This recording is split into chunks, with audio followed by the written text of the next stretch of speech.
आज आपण बनवूया उपवासाची साबुदाणा खिचडी। साबुदाणा आपण पहिले स्वच्छ पाण्याने धुवून घेऊ। साबुदाणा धुवून झालेला आपला, हे पाणी खराब काढून घेऊ। 2 ते 3 तास आपण साबुदाणा भिजून देऊ। आपण आता बटाटा कट करून घेऊ। पाण्याने धुवून घेऊ आपण त्यांना। शेंगदाणे आपण आता चांगले भाजून घेऊ, नंतर त्याचा जाड बारीक कूट करून घेऊ। तेल आता बटाटे तेलामध्ये परतून घेऊ।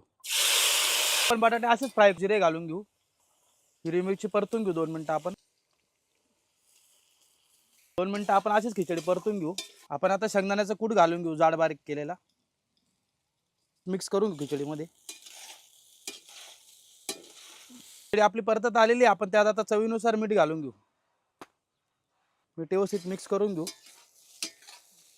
बघू शकता खिचडी छान अशी मोकळी झालेली आहे एकदम। आपली आता साबुदाणा खिचडी रेडी झालेली आहे। आपण सर्व करून घेऊ।